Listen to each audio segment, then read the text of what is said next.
the killings that we've been hearing about in Southern Kaduna. One of those who recently lost his father is a Nigerian artist, Joel. Good morning, Joel. Are you there? Yeah, good morning. Good to have you on the show. We're so sorry about the loss of your father. Could you tell us in your words what's happened? Okay, what happened in my community where I come from, in Southern Kaduna, was that on the 24th of July this year, 2020, my dad's community, is a park, was attacked by Fulani henchmen, and then they started shooting. So my dad was shot. He was shot in the back behind our family compound in the community. He was the first person they shot, according to reliable source from the community. And then my aunt was the second person that was shot to death.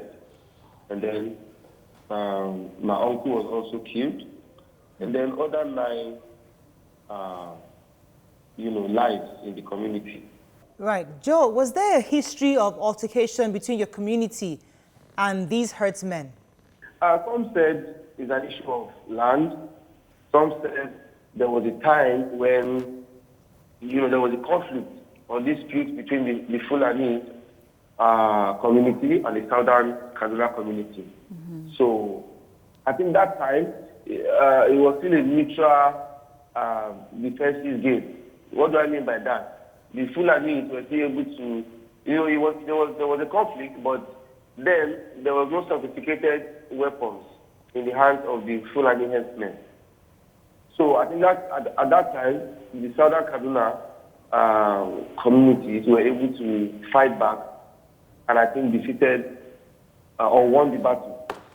So this is like the Fulani coming back now to say, okay, from history, they say Fulani don't easily forgive, you know. So I think this is like them retaliating, but this time around with sophisticated weapons. So these villagers can't stand them. When they started the shooting, they started from my family ancestral compound, where they shot my dad. So my other cousins, my relatives, they ran inside the house for safety, locked the doors and the windows, and then they started, looking or peeping from the window to see what's happening, gunshot, and so they saw everything. Even while they killed, after my dad, my cousin's mom that they shot beside my dad, I had the pictures. They saw how they killed her. They shot her in the leg. She was now crying for help, praying at the same time. Then they came closer, shot her in the stomach, and she died. And when these people came, when they came, while they were shooting, they were now calling names of people. Where is this? Where is that? They called names, and the names of these people they called while they were still shooting are names of the vigilante in my community. Oh. Yeah, so somebody must have told them that the reason you people have not been able to attack this particular community are because of these people fighting back or protecting them. So they came for those people, but because they have come to kill anything they see, while they were looking for those people, they were still killing other people. Where were the vigilantes at that time? Where were they though? I mean, it was in the evening, the shooting started, so everybody was busy with their normal daily activities. And as a matter of fact, the vigilantes are mostly the youth. So they said that evening, according to my younger sister, the youth were having a meeting that evening. So luckily for the youth, they didn't have the meeting on the regular meeting ground. Right. They said they went into the church, and the church is a little bit down the community, not very close to where they came from. What are the people? What's the interaction between the community and the military in these areas? This attack, or the attack in my community, to be specific, the park, and the shootings, lasted for almost 5 hours before the police came. So if there were soldiers on ground, how come it lasted for 5 hours? All right, that's a valid question. Yeah. Good morning, Tesem. Yes, good morning. Thanks for joining us. So I know you are in Kaduna and you've been following this story, especially in Southern Kaduna, for a while. Could you give us an update on what you have. What has the government done to protect the citizens, especially when Joel has said that these shootings happened for 5 hours? I can confirm that there are more boots on the ground, more security. There's been more security deployments to that area called Southern Kaduna. It's a very vast expanse of land, like I said.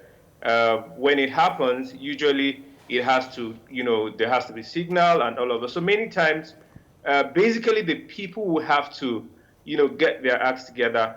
What do you think, being on ground there, what do you think it's really about? The government believes this is pure criminality because in the entire Northwest region, we have issues of banditry and criminality. The Kaduna story gets so alarming. It gets really, heightened. And but this is happening. There've been killings in Sokoto.